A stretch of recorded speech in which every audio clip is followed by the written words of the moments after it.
You ask Tiger to solve. This deals with linear equations with one unknown.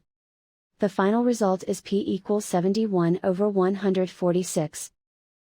Let's solve it step by step. Simplify the expression. Simplify the arithmetic. Group all constants on the right side of the equation. Subtract 71 from both sides. Simplify the arithmetic.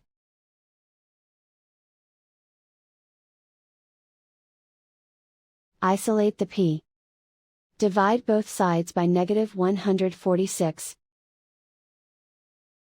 Cancel out the negatives.